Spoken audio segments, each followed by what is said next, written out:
ऋषी सोबत. बरं ठीक आहे, चला आता. नुसतं ऍड बद्दलच बोलत बसणार आहात का पुढच्या तयारीलाही लागणार आहात? नाही नाही नाही वहिनी बोला, आता काय पुढचं प्लॅन ऑफ ऍक्शन? हो सांगते. काय आनंद भाऊजी, ही ऍड आहे ना आपल्याला उद्यालाच टीव्ही वरती दिसायला हवी, म्हणून त्याच्यासाठी काही प्रोसिजर करायला लागेल.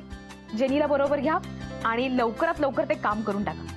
मॅम तुम्ही अजिबात काळजी नका करू, प्रोसिजर ऑलरेडी मी सुरू केली आहे आणि आजच्या आज ते काम होऊन जाईल. मग शनायालाही बरोबर घ्या, कारण तिलाही या सगळ्या गोष्टी कळायला हव्यात ना. येस वहिनी. शना आम्हाला जॉईन कर. ओके म्हणजे मला काहीतरी काम करायला मिळणार आहे. बरं काका बोला. तुम्ही लक्ष्मीपूजनाची तयारी करून घेता? हो लगेच. वहिनी, हा मी सुद्धा आनंद सर आणि जेनीला मदत करायला जाऊ.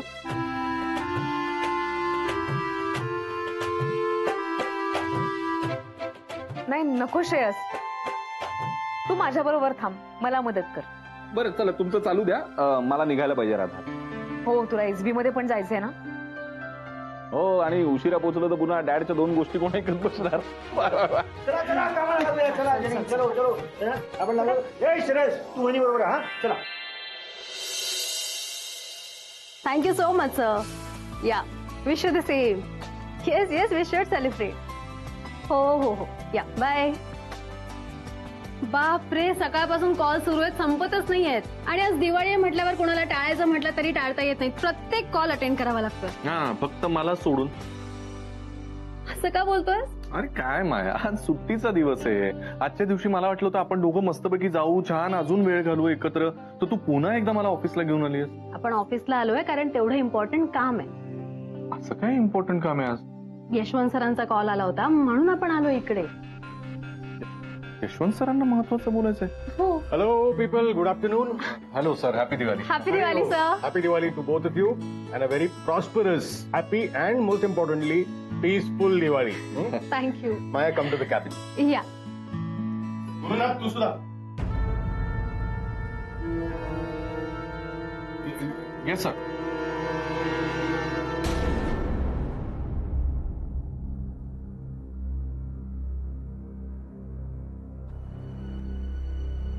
सर तुम्हाला काहीतरी बोलायचं होतं, तुम्ही म्हणाला होता.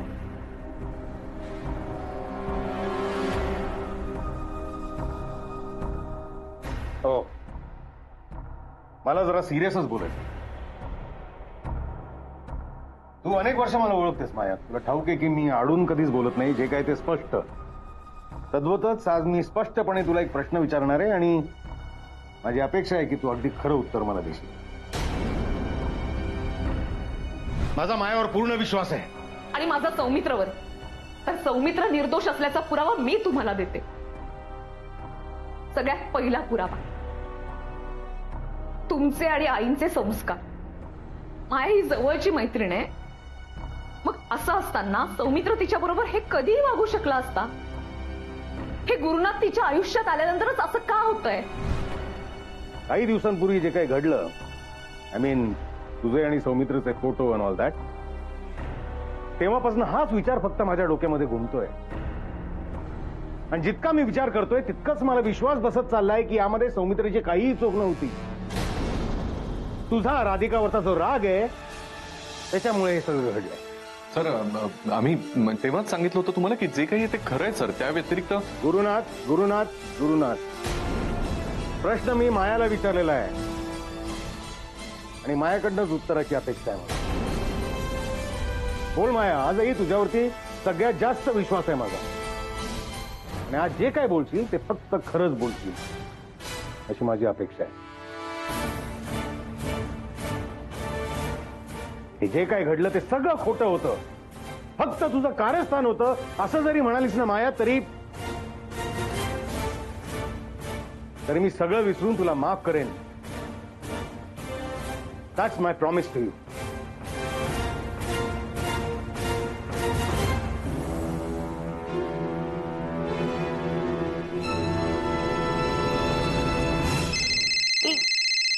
सॉरी, मम्माचा फोन आहे, घेऊ? मम्माचा फोन. हा हा, आले. तुझ्या मम्मीचा फोन असं काय रिएक्शन आहे? माझा फोन होती आपल्याला विचार. हा मामा बोल. शनू बेबी कुठे आहेस तू? मी माझ्या ऑफिसमध्ये. कमॉन, दिवाळीच्या दिवशी ऑफिस मध्ये इतकं काय काम आहे? अगं दिवाळीच्या दिवशी पण असतं काम, पण ते काम काय आहे तुला मी आता नाही सांगू शकणार. एनिवे जाऊ दे, तू का फोन केला होतास? तुझं काय काम आहे? ऍक्च्युली मला तुला हे विचारायचं होतं की आपण सौमित्र बाळाला आणि राधिकाला काहीतरी गिफ्ट घेऊया का? म्हणजे त्यांचा पहिला दिवाळी सण आहे ना म्हणून. अरे बेस्ट आयडिया आहे. ऍक्च्युली तुला माहितीये का, मी इथे आल्यापासून मला अंड्याने गिफ्ट दिलं, श्रेयाने गिफ्ट दिलं, पण मी कोणाला काही दिलंच नाही दिवाळीचं गिफ्ट. या दोघांना गिफ्ट द्यायची आयडिया बेस्ट आहे. मला लक्षातच आलं नव्हतं ग. डोंट वरी बेबी, तुझ्या लक्षात आलं नाही पण तुझ्या मम्माच्या लक्षात असतं ना सगळं. आणि जी माणसं माझ्या शनू बेबीसाठी इतकं सगळं चांगलं करतात, मग त्यांच्यासाठी तर सगळं केलंच पाहिजे ना. हा, यू डोंट वरी, माझ्या लक्षात आहे ना. कधी कधी थोडी स्वीट वागतेस तू. मी खूप स्वीट आहे, काय सांगू तुला मी. बरं ते आपण नंतर बोलू. मला तुला हे विचारायचं होतं, आपण सौमित्र बाळाला आणि राधिकाला दिवाळीला आपल्या घरी बोलवूया का? म्हणजे काय आहे, सुधाकर राव पण आहेतच ना तिथे, सौमित्रचे डॅडी, म्हणजे त्यांनाही बोलवता येईल. ठीक आहे विचारते, मी राधिकाला विचारते. हा, आरामात विचार आणि मला लवकर कळव. म्हणजे काय, मला सगळी तयारी करायला हवी ना म्हणून. हो कळवते मी तुला. ठीक आहे, मला काम आहेत आता, मी ठेवते. Bye. Okay, bye Shanu baby. आणि हो, मी तुला काहीतरी विचारलंय माया, तू काहीच उत्तर देत नाहीयेस, याचा काय अर्थ समजायचा आहे? मी गप्प होते कारण खरं बोलायची हिंमत होत नव्हती. पण यापुढे फक्त आणि फक्त खरंच बोलणार आहे मी सर. तुम्ही बरोबर ओळखलं सर. राधिका आणि माझ्यामध्ये आधीपासूनच कोल्ड वॉर सुरू होता. तर ज्या गोष्टी मी डिझर्व करत होते त्या सगळ्या गोष्टी तिला मिळत गेल्या. She was the biggest obstacle in my career sir. आणि म्हणून माझा तिच्याबद्दलचा राग वाढत गेला. राधिकाला हरवायचं असेल तर काही करायला तयार झाले होते मी. आणि माझी एक गोष्ट लक्षात आली, राधिकाला धडा शिकवायचा असेल तर तिचा फक्त एक वीक पॉइंट आहे, दॅट इज सामी, सौमित्र. म्हणून सर मी त्या फोटोजचा वापर करून त्याला टार्गेट करायचा प्रयत्न केला sir. I was wrong, extremely wrong. पण सर या सगळ्यामध्ये गुरुची अजिबात चूक नाही. ही आयडिया सुद्धा माझी होती आणि माझ्याच सांगण्यावरून ती एक्झिक्यूट सुद्धा झाली. त्यामुळे जी शिक्षा द्यायची ती मला द्या तुम्ही प्लीज. गुरुला पनिशमेंट देऊ नका आणि मला शिक्षा द्याच तुम्ही. I deserve it.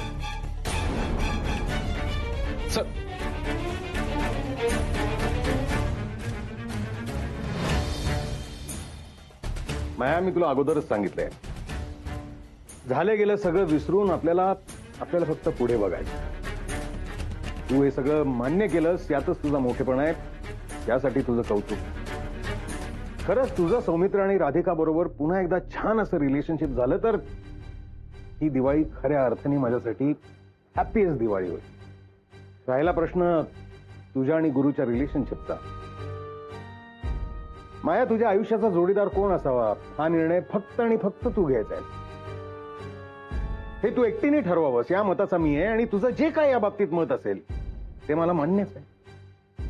Thank you so much sir. आता माझी अपेक्षा आहे की तुम्ही नव्याने तुमचं आयुष्य पुन्हा सुरू करणार आहात.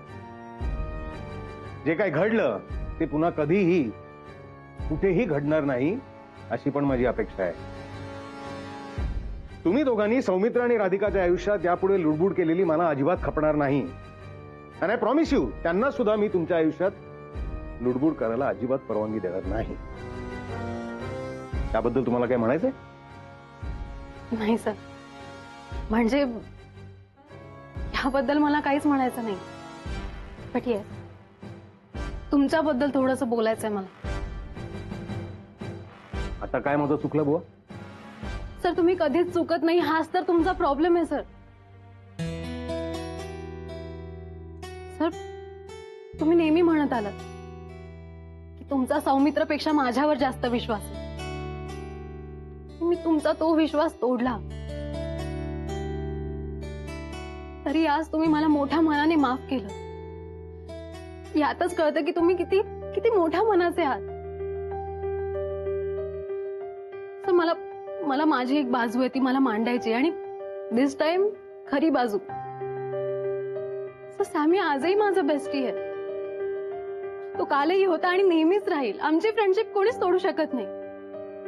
हो म्हणजे वरवरून असं दिसतंय की आमची फ्रेंडशिप तुटते, बट तसं नाहीये. इनफॅक्ट तो एकमेव आहे ज्याला मी माझा मित्र समजते, खरा मित्र. त्यामुळे माहितीये मला त्याला माझ्याबद्दल कन्सर्न आहे, म्हणून तो असं सगळं बोलतोय. पण सर काही गोष्टींमध्ये तो खूप जास्त इंटरफेअर करतो आणि चुकीच्या पद्धतीने. त्याला जर व्हॅलिड रिझन्स असते ना तर मी ऐकून घेतलं असतं, बट नो, त्याच्याकडे व्हॅलिड रिझन्स नाहीये. गुरुनाथ कसं आहे माझा मला ठरवू देत ना. माझ्या लाईफचे डिसिजन्स घ्यायला मी केपेबल आहे, बट नाही, त्याला तो आवडतच नाही ना. त्यामुळे तो प्रत्येक गोष्टीत इंटरफेअर करत असतो. आणि मला माहिती आहे यामागे काय कारण. जस्ट बिकॉज गुरुनाथ राधिकाचा एक्स हजबंड आहे म्हणून. सर राधिकाची जशी बाजू आहे तशी गुरुची सुद्धा बाजू असू शकते ना. ही गोष्ट तो कधीच लक्षात घेत नाही. फक्त एकच बाजू लक्षात घेऊन बोलत असतो. असं कसं चालेल? दिस इज रॉंग ना सर. एनिवे, या विषयावर आपण जितकं बोलू ना तितकं कमीच आहे सर. आज मी पहिल्यांदा कोणासमोर तरी एक्सप्रेस झाले आहे. पण सर मी सॅमीच्या बाबतीत जे वागले ते सगळं चुकीचं होतं आणि मला कळतंय हे सगळं. सॅमी माझ्यासाठी आजही तितकाच महत्वाचा आहे. यापुढे त्याला त्रास होईल असं मी काहीच वागणार नाही. प्रॉमिस. याच उत्तराची मला अपेक्षा होती. Thank you so much. थँक्स मी तुम्हाला म्हणायला. Thank you sir.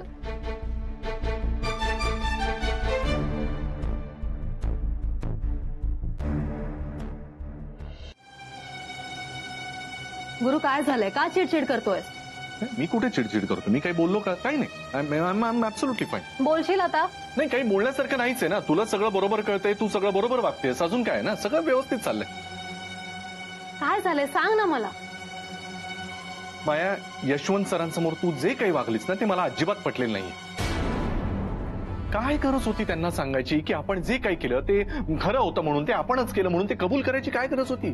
गरज होती गुरु. मी सरांना खूप चांगलं ओळखते. आज ते ज्या पद्धतीने बोलत होते ना, म्हणजे ते ठरवून आल्यासारखं बोलत होते. ते पुढे काहीतरी करणार आहे डेफिनेटली, आणि म्हणून मला हे सगळं बोलावं लागेल. गुरु आजही आपण इथे आहोत कारण त्यांचा आपल्यावर विश्वास आहे आणि तो मला मोडू द्यायचा नव्हता, म्हणून मला एक्सेप्ट करावं लागलं. दिस वॉज द राईट टाइम. नाही म्हणजे मग आता काय, तू सौमित्र बरोबर पुन्हा मैत्री करणार आहे? अरे पुन्हा म्हणजे काय? म्हणजे आमची मैत्री तुटलीच कुठे होती? आणि तसंही आपली शत्रू कोण आहे? राधिका. ती कालही होती आणि उद्याही आपली शत्रू असणार आहे. तुझं अम्बिशन काय होतं? राधिका मसाले डिस्ट्रॉय करणं. सो त्यामध्ये सौमित्रचा काय संबंध येतो? अरे संबंध आहे, फार पूर्वीपासून आहे माया. कॉलेजला असल्यापासून माझ्या डोक्यात जायचा तो. जेव्हा राधिका आणि माझ्यामध्ये काही चालू होतं ना तेव्हा सुद्धा हा मध्ये मध्ये लुडबुड करायचा. तेव्हापासून मागे होता. बरं जरा आमच्यामध्ये काही वाद झाले तर हा यायचा लगेच खांदा द्यायला, सहानुभूती द्यायला, आणि मग ती त्याच ऐकायची ना. मला कोणी किंमतच द्यायचं नाही. बरं झालं ते संपलं सगळं, तर पुन्हा एकदा कर्दनकाळ बनून माझ्या आयुष्यात आलाच. आणि आता हे आत्ताचं उदाहरण लक्षातच आहे ना. शनाया आणि माझे संबंध जरा बरे नाहीत असं म्हटल्यानंतर बरोबर तिला सुद्धा खांदा दिला याने. मग आता ती पण त्याच्याच सल्ल्यानं पुढे वागते ना, जे काय वागायचं ते. बरं तेवढं कमी होतं की काय आता तू? नाही, आधीची मैत्री होती ती आता परत अशी उफाळून वर येईल असं मला कधी वाटलं नव्हतं. म्हणजे आता काय, तुला तर बरंच आहे ना, पूर्वीचा आपला मित्र सॅमी, मी त्याची माया, आणि परत मग त्याचं ऐका आणि सगळं, मग मला काही किंमतच नसणार आहे. अच्छा, म्हणजे हे खरं रिझन आहे तर इन्सिक्युअर व्हायचं? एक मिनिट, मी काही इन्सिक्युअर वगैरे नाही. अच्छा, look at your face, you can see it. किती हायपर होतोय. शांत हो बघू तू आधी. काही हायपर नाही. बरं मला कळतंय सगळं. म्हणजे तुझा एकूणच एक्सपिरियन्स बघता तुझा सौमित्रवर विश्वास नसणं ओके, साहजिकच आहे. माझ्यावर विश्वास आहे ना? गुरु तू ना बॅड पर्सन आहेस. माया काय बोल? जर मला असं कोणी सांगितलं तुझ्याबद्दल तर मी त्यांच्यावर विश्वास नाही ठेवणार. मी तुझ्यावर विश्वास ठेवेन. आजपर्यंत बऱ्याच लोकांनी मला तुझ्याबद्दल खूप काही सांगितलं, पण मी नाही ऐकलं त्यांचं. मी कायम तुझ्या सोबत उभी राहिले. एक दिवस तू माझी बाजू समजून घेऊच शकतोस ना, एवढं तरी एक्सपेक्ट करूच शकते ना मी तुझ्याकडून. काय आणि सौमित्र जरी माझ्या आयुष्यात मित्र म्हणून नसला तरी माझ्या आयुष्यातलं तुझं स्थान मी हलू नाही देणार आहे, कळतंय?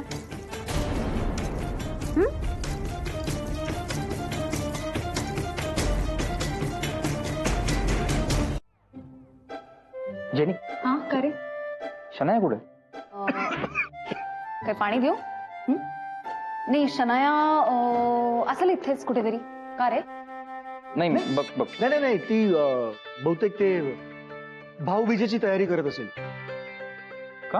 हो, अरे ती मगाशी मला विचारून गेली की भाऊबीजेच्या दिवशी मी सगळ्यांना, या ऑफिस मधल्या सगळ्यांना मी जर असं ओवाळलं तर चालेल का? म्हणलं, हो ओवाळ, सगळ्यांनाच ओवाळतात, काय प्रॉब्लेम? तुला पाणी देऊ का? ते दे पाणी हवंय का? कसं शक्य आहे ऑफिसमध्ये भाऊबीज? शनायासाठी अशक्य काहीच नसतं. आणि बरं आहे ना, मी तिला म्हणालो बरोबर आहे, सगळ्यांनाच तू भाऊबीजेच्या दिवशी ओवाळ. कसं आहे ना, आपण सगळे तिच्या पाठीशी उभं राहणार. तिची जी लढाई आहे गुरुनाथ सोबत, ते आपण उभे राहणार भाऊ म्हणून. बरोबर बोललो की नाही मी? आपण सगळे आपण सगळेच भाऊ म्हणून. भाऊ म्हणून. मला हे भाऊबीज वगैरे ना फारसं पटतच नाही. पटत नाही? हा, पटत नाही? नाही पटत नाही म्हणजे तसं नाहीये, म्हणजे अगदी शब्दशः असं नका घेऊ तुम्ही.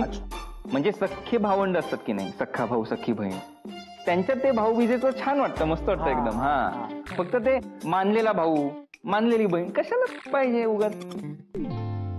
हे बघ, मी आणि राधिका बहीण बरोबर आहे, प्रत्येक भाऊबीजेला त्या मला ओळखतात की नाही. आणि तू इन रियालिटी बघ, काय आम्ही असा मानलेल्या नात्यांपेक्षा जास्त जवळ आहोत की नाही? मग तुला काय प्रॉब्लेम आहे? ती सगळ्यांनाच ओवाळणार आणि आपण सगळे तिचे भाऊ. बस, संपला विषय. करेक्ट. पण काय? पण काय नाही, तू काहीतरी बोलत होतास. बोल बोल बोल बोल. काहीतरी बोलत होतास तू, बोल. पण काय? काहीतरी बोलत होतास, बोल. काहीतरी आहे मनात, बोल. काय आनंद सर, माझं ना हल्ली तुमच्यासारखं वाटायला लागलंय. माझ्यासारखं? हा, विसरायला लागलं गोष्टी. Yes, welcome to the club darling. बोल. फक्त ते विसरायला लागलोय, त्यामुळे हे लक्षात आलं की मला एक महत्वाचं काम आहे. मग काय? पानोलकर सरांना फाईल द्यायची. अच्छा, ओके, ठीक आहे जा. आणि ए, ते विसरू नको जा. काय? भाऊबीजेच्या दिवशी शनाया तुला ओळणार आहे, म्हणजे सगळ्यांनाच. छान दीदीसाठी काहीतरी एक गिफ्ट आहे ना. ज्यांनी मी फाईल देऊन येतो. Yes yes. अर्जंट नसेल तर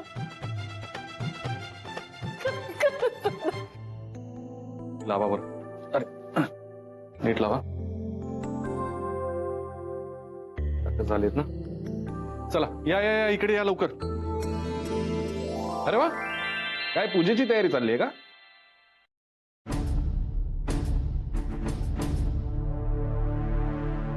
दिसतंय ना, पूजेचीच तयारी म्हणतात याला. म्हणजे जनरली पूजेची तयारी ही पवित्र माणसाच्या हातून होते ना, म्हणून विचारलं. अरे हो, मग तसं तर इथे सगळ्यात पवित्र तुम्हीच आहात ना. तुमच्याच हस्ते. मी तर काय काय दे ना सोड ना, सणाच्या दिवशी मला बोलायला सुद्धा पवित्र माणसं लागतात. हा, चला झाली ना पूजेची तयारी, सुरू करूया. चला पूजा सुरू करूया. या या या.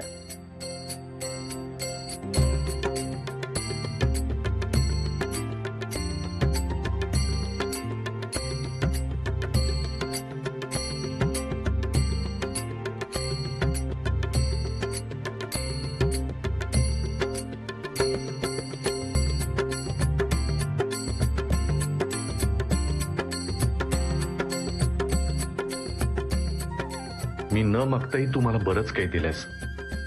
आता फक्त राधिकाची बर्बादी हेच एकमेव लक्ष आहे. तिच्यापर्यंत पोहोचण्यासाठी माया हा मार्ग वापरू की शनाया, एवढं मात्र समजत नाहीये. बस तेवढं मला सांग, माया की शनाया?